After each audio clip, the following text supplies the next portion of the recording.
Next topic जो है वो ऑल्टरनेटर है। ऑल्टरनेटर को थ्री फेज़ एसी जनरेटर भी बोलते हैं। जनरली ये थ्री फेज़ में यूज़ किया जाता है, तो ये आपके फोर्थ यूनिट का पार्ट है। एसी सिंक्रोनस जनरेटर को ऑल्टरनेटर बोलते हैं। देखिए इसमें तीन, कोई भी मोटर है, कोई भी जनरेटर है, उसका मेन काम समझ लीजिए। जनरेटर क्या करता है कि किसी भी एनर्जी को वो इलेक्ट्रिकल एनर्जी में कन्वर्ट करता है, चाहे वो मैकेनिकल एनर्जी हो चाहे केमिकल एनर्जी हो, वो उसको इलेक्ट्रिकल एनर्जी में कन्वर्ट करता है। मतलब जो जनरेट करे, जो इलेक्ट्रिकल एनर्जी जनरेट करे उसे जनरेटर बोलते हैं। और मोटर किसे बोलते हैं? जो इलेक्ट्रिकल एनर्जी यूज़ करे और उसको मैकेनिकल वर्क में कन्वर्ट करे उसे मोटर बोलते हैं। यानी कि फ़ैन जो है, फ़ैन आपका इलेक्ट्रिकल एनर्जी लेता है और फिर वो घूमता है, तो उसे क्या बोलेंगे? मोटर। और जनरेटर आप जानते हैं घरों में यूज़ किया जाता है, डीजल जनरेटर होता है, अपने कॉलेज में भी लगा हुआ है। तो जनरेटर क्या होता है?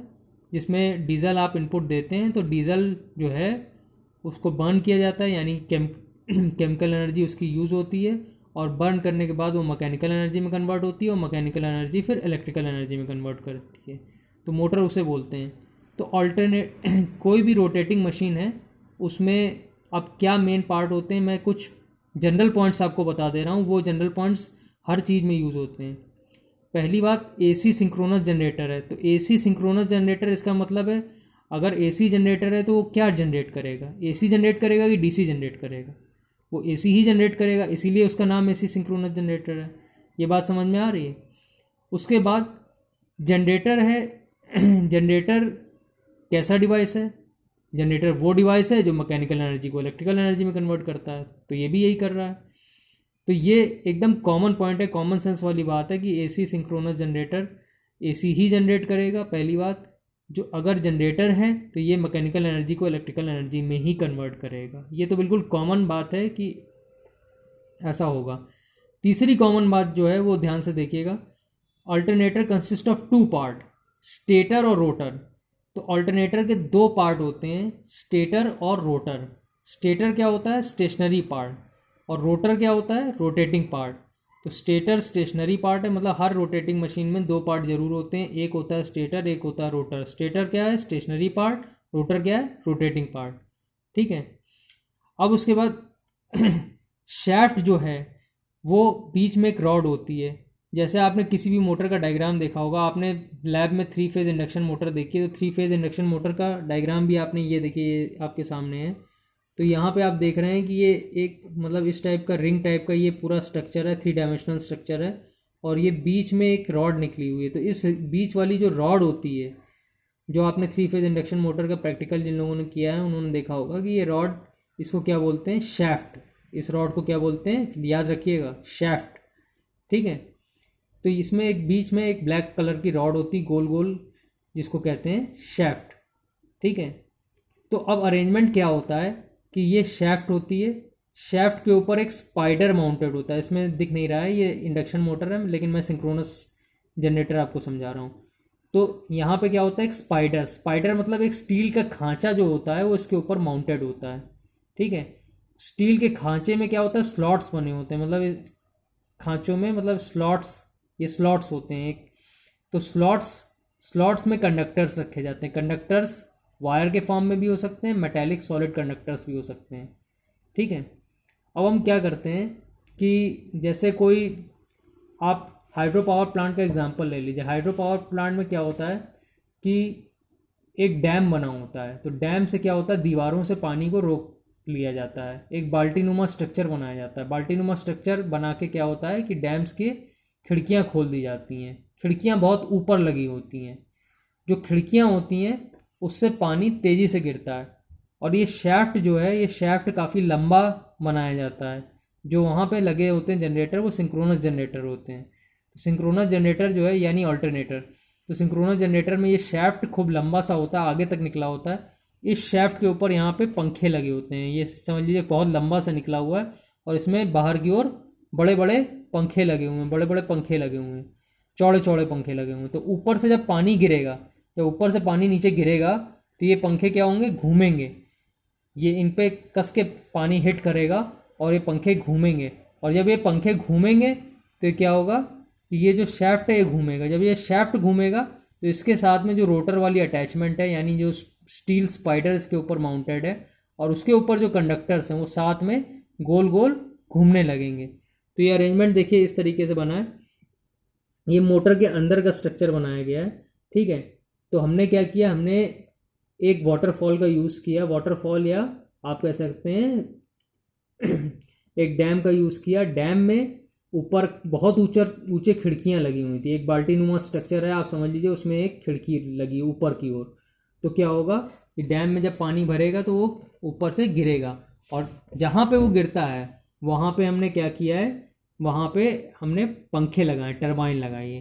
तो टरबाइन जो है वो शेफ्ट के ये जनरेटर रखा हुआ है, जनरेटर पूरा इंक्लोज्ड है, मतलब उसके अंदर पानी नहीं जा सकता, लेकिन ये शेफ्ट बाहर निकला हुआ है। शेफ्ट के ऊपर पंखे लगे हैं, जब पंखे घूमते हैं ऊपर से पानी गिरेगा तो ये पंखे घूमेंगे, और पंखे घूमेंगे तो ये रोटर भी, इसका मतलब शेफ्ट घूमेगा, शेफ्ट घूमेगा तो ये पूरा अरेंजमेंट जो अंदर रखा हुआ है जनरेटर के ये भी घूमेगा, ठीक है।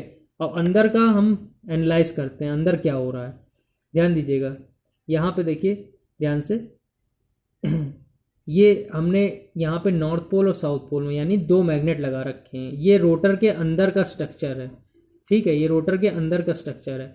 अब हम क्या मान रहे हैं कि यहाँ पे कई सारे कंडक्टर लगे होंगे, लेकिन हम एक ही कंडक्टर की वेरियस पोजीशन को हम देख रहे हैं, बात समझ रहे हैं। यहाँ पे बहुत सारे कंडक्टर होंगे, लेकिन हम एक ही कंडक्टर की वेरियस पोजीशन को एनालाइज कर रहे हैं। तो एक कंडक्टर की एनालाइज करेंगे पोजीशन, तो बाकी कंडक्टर्स की अपने आप एनालाइज हो जाएगी।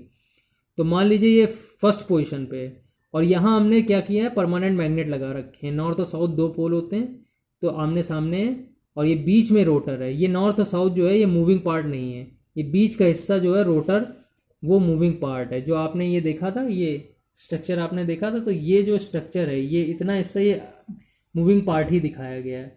जो स्टेशनरी पार्ट है वो उसके बाहर की ओर है, ठीक है।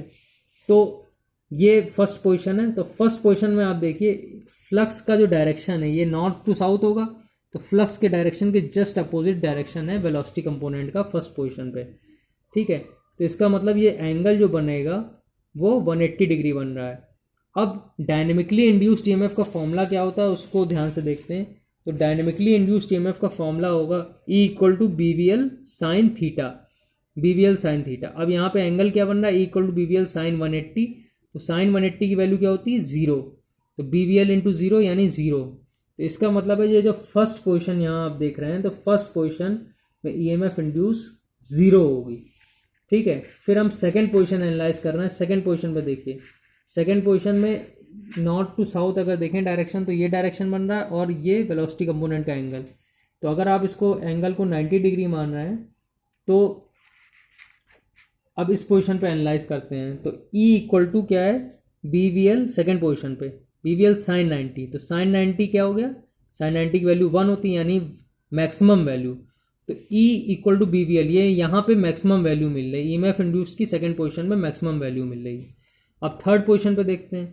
तो थर्ड पोजीशन पे आप देखिए कि नॉर्थ टू साउथ जो फील्ड है वो उसका डायरेक्शन भी यही है, और जो वेलोसिटी कंपोनेंट है इसका डायरेक्शन भी यही है।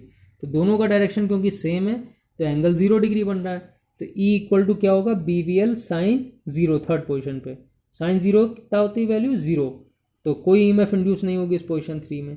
फिर उसके बाद अगर फोर्थ पोजीशन को देखते हैं, तो फोर्थ पोजीशन पे ध्यान दीजिए। फिर अगर आपने इसको +90 लिया इस डायरेक्शन को, भाई इससे इसका एंगल आप अगर +90 ले रहे हो तो इससे इसका एंगल जो है वो -90 बनेगा।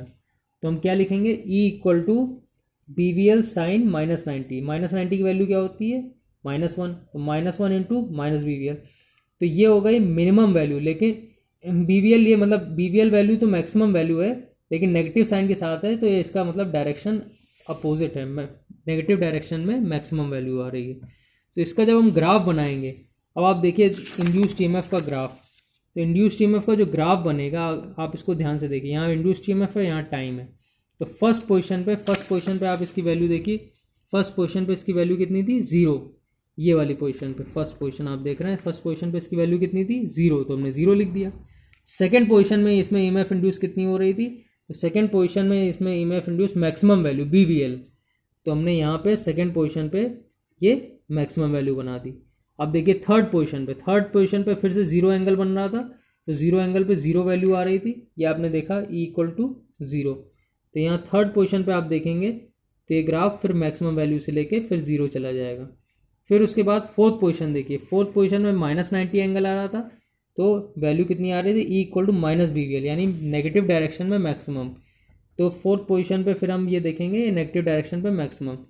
फिर उसके बाद फिर से ये फोर्थ के बाद फिर से फर्स्ट पोजीशन आ जाएगी, फिर ये कर्व। तो एक प्योर साइन वेव मिल रही है, और ये एसी जनरेटर है तो साइन वेव जनरेट ही करेगा। ईएमएफ इंड्यूस जो है वो प्योर साइन वेव मिल रही है। इसके अक्रॉस आप कंडक्टर्स को कनेक्ट कर देंगे, आउटसाइड सर्किट में ले जाएंगे, तो करंट की भी वेव ऐसे ही साइनोसॉइडल मिलेगी जैसे वोल्टेज की वेव ईएमएफ इंड्यूस की आपको साइनोसॉइडल मिली है। ऑल्टरनेटर सब कहाँ यूज़ किए जाते हैं, तो जितनी भी मेन पावर जनरेशंस जहाँ जहाँ होती हैं वहाँ हर जगह ऑल्टरनेटर को यूज़ किया जाता है। मतलब जहाँ जहाँ भी आप पावर जनरेशन करते हैं वहाँ क्या करते हैं, वहाँ ऑल्टरनेटर्स को हम यूज़ करते हैं। पावर जनरेशन अब कहाँ कहाँ होती है ये बताइए।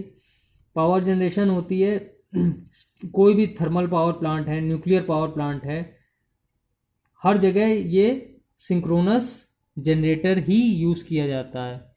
ठीक है, तो ये बात आपको समझ में आ रही है कि कोई भी पावर जनरेशन होगी, thermal power plant, nuclear power plant, तो हर जगह क्या होगा कि यही जनरेटर यूज़ किए जाएंगे जिनको ऑल्टरनेटर्स बोलते हैं। हाइड्रो पावर प्लांट का एग्जांपल तो मैं पहले ही बता चुका हूँ। तो इंडिया में जो थर्मल पावर प्लांट हैं वही मैक्सिमम है, तो 67% अराउंड 67% जो है वो थर्मल पावर प्लांट से जनरेशन है। ठीक है, तो बाकी लेफ्ट जो 5 से 10% है वो आपका नॉन रिन्यूएबल एनर्जी सोर्सेज से है, और बाकी जो है वो हाइड्रो पावर प्लांट से और न्यूक्लियर पावर प्लांट से है। तो इस तरीके से इंडिया की जनरेशन है।